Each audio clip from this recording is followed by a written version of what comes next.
Evidence from Pop Smoke's death reveals dark truth. Talk about growing up in Canarsie, sneaker shopping habits back then. What were the stores like? Where were you getting sneakers back in the day as like a youngster coming up? Pop Smoke's storied rise to fame is sure to go down as one of the greatest ascensions in the history of hip-hop. The young star earned his spot as a frontrunner in Brooklyn's emerging drill scene and landed on the charts the moment he dropped his hot single, Welcome to the Party, featuring a grimy track produced by UK producer 808 Mello. Together, the two creatives blended Pop Smoke's rugged Brooklyn style with Mello's explosive UK sound to bring New York's newest sound to the masses. Pop's death dealt a huge blow to the already reeling music industry after so many young artists have died. As detectives make their way through this murder investigation, they've uncovered quite a few disturbing facts about the incident. Thanks for joining us here on Lime Report. Today, we'll be taking a closer look at all the evidence surrounding Pop Smoke's tragic passing. Don't go anywhere as we uncover the dark truth revealed by official evidence. Thanks for joining us, guys. Remember to like this video, subscribe to us, and follow the link in our description for a chance to win our $100 Amazon gift card giveaway.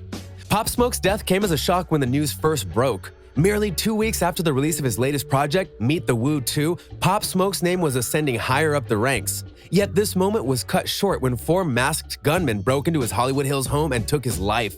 According to our sources, the rapper had just moved out to California from Brooklyn the week of his death. On Tuesday, the day before his death, Pop Smoke was out celebrating his newfound success and his move to the West Coast with some friends. The group was out late and didn't return home until 4 a.m. the next morning. Shortly after the group returned, 3 men reportedly made their way to the front of the home and looked around the residence for a few minutes before forcing their way inside. Security footage obtained by the police also showed at least one suspect, presumably the shooter, entering the home from the rear. The intruders made their way into the home and found Pop Smoke alone when they shot the rapper, fatally wounding him before fleeing the home. When police first arrived on the scene, they believed the crime to be the result of a failed robbery ending in a shooting. Police assumed the men had entered the home, thinking that no one was home, and began looking for items of value. That's when they found Pop Smoke and, in their surprise, shot the rapper. Realizing what they had done, the perpetrators fled before police arrived on scene. While that theory stuck for a bit, evidence from the crime scene ruled out the motive. Some things about the entry were consistent with that of a robbery, yet when they looked through the home, it was mostly untouched. If the motive was robbery, why didn't the robbers ransack the home looking for anything? This immediately shifted the detectives' focus to new motives, with one in particular, a gang-related hit. As detectives worked through the case, they uncovered new details that completely turned the investigation on its head. Keep watching as we reveal the secret unearthed in the quest to find Pop's killers. Pop Smoke lived a dangerous life and was quite accustomed to it by the time he reached fame status. His gruff vocals recounted numerous deadly encounters he's faced, as well as all the bodies that have dropped around him. It makes sense that the rapper moved only with those he trusted. Yet when he made his big move to California, it seemed the young rapper forgot that his enemies are always watching. The day before his murder, Pop Smoke took to Facebook Live to flex his newest housewarming gift. Pop Smoke is known as quite a fan of designer brand Amiri, singing often about them. As a token of their appreciation, the designer house sent Pop Smoke a gift bag which he decided to show off on social media. Much to the dismay of his fans, Pop Smoke's new Hollywood address was clearly visible on the bag as the star forgot to cover the address. Coincidentally, that same day, Pop Smoke and his brother Mike D took a photo in front of the new home that revealed the last 3 numbers of the house number. The 2 careless social media posts foreshadowed dark times to come ahead. Due to his strong affiliation with the Crips, fans worried that the rapper was in danger of an attack from rival gang members. When asked about the posts, police stated that they were aware of the social media activity and were looking into rival gang activity. Official reports say LA police were following leads with departments in New York to see if anyone followed Pop Smoke from Brooklyn to carry out the hit. However, that proved to be a dead end. Police could find nothing linking anyone in New York to Pop Smoke's murder. Police have been doing everything in their power to solve the case, yet they have been slowed by faulty testimonies and dead ends. Could an unexpected new lead be the key needed to unlock this case? Keep it here on Lime Report as we dive into Pop Smoke's world, where one wrong move means certain doom. As law enforcement continues its search for Pop Smoke's killer, the internet attempts to do the same. The search for Pop Smoke's killer originally led fans to chastise and blame Mike D for his death. The argument was that his photo allowed Pop to be found, with some suggesting that D set his brother up out of jealousy. Mike clapped back at his accusers when he shared a photo of himself and Pop as children on IG. The caption under the photo blasted his accusers as senseless and lacking sympathy. While Mike did make some suspicious moves before and after Pop Smoke's death, including wiping his Instagram clean just hours after Pop died, there was nothing concrete pointing to a betrayal on his part. Police confirmed his innocence when they announced that they were not looking into Mike as a suspect. After putting his fans in check, Mike went on to promise that Pop Smoke would be able to rest in peace, almost as if he was promising to find the ones responsible himself.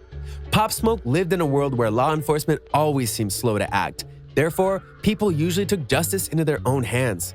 Unfortunately, from what we know, Pop Smoke and team had various enemies that would benefit from his downfall. When police initially arrived on scene at Pop Smoke's murder, they interviewed several eyewitnesses. Yet the witnesses all proved to be useless in some form or another. Some witnesses refused to talk to the police altogether, while others gave faulty testimonies. At first, it was confusing to hear that all witnesses involved in the case ended up doing more harm than good, but after factoring in Pop Smoke's gang affiliation, the picture begins to come in more clearly. Pop Smoke had many enemies growing up, from the rival gang members in the viral video that humiliated him to the members of the Blicky music group. Plenty of people wished him dead. From that perspective, we can begin to see what happened to the Brooklyn native. Pop Smoke was on the rise and stirred the jealousy of his rivals. The move to California only further fueled their hatred for him. Once the star leaked his own address, Pop Smoke's ops saw it as a chance to strike him down. Police originally believed that someone may have followed Pop Smoke from Brooklyn to carry out the hit. We admire their effort, but that theory is completely off base.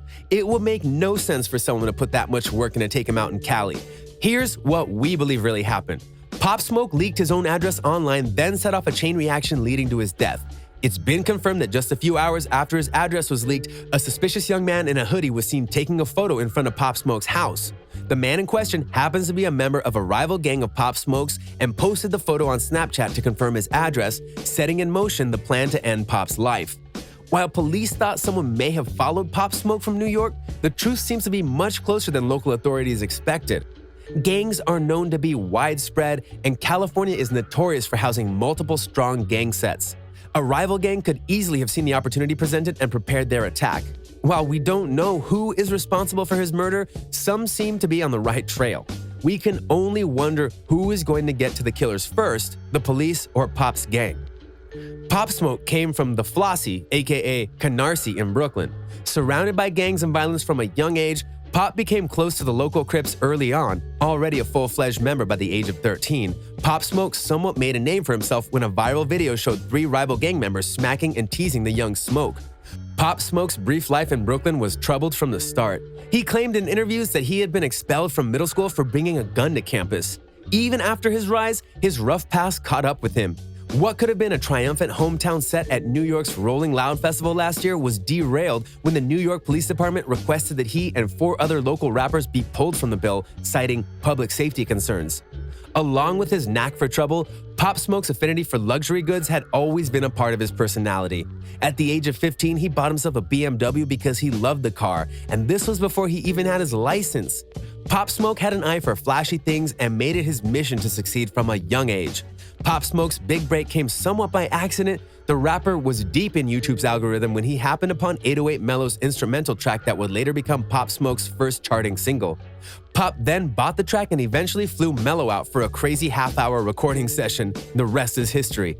Pop Smoke released Welcome to the Party in July 2019, and the track burned through the nation like a wildfire. After the success of the single, Pop released his first project, the dark and grungy Meet the Woo mixtape. Featuring singles Welcome to the Party and PTSD, a 50 Cent-inspired banger, the mixtape propelled Pop Smoke's name into new heights. Industry titans Travis Scott, Skepta, and Quavo already took notice to his work and collabed with the newest star almost immediately. Pop Smoke was only able to enjoy his success for just under a year before he was murdered. The rapper was one of the most promising voices from the New York drill scene. His dense clusters of lyrics and the high-tension moods recalled an older era in New York rap. But his laconic delivery and gravelly timbre embodied the new sound perfectly. Pop Smoke's killers are still at large, and while we don't know if they'll ever be caught, it feels as though the police have quietly fumbled the high-profile case by consistently chasing leads with dead ends. Tell us what you think in the comment section below. Will law enforcement be able to bring Pop Smoke's killers to justice? Will his gang enact revenge on his behalf? Or will those responsible be allowed to walk free as his family mourns the tragic loss? Thanks for tuning in to the Lime Report, everyone. We hope you enjoyed this video. Please remember before you go to like this video, subscribe to us, and follow our link in the description for a chance to win our $100 Amazon gift card giveaway.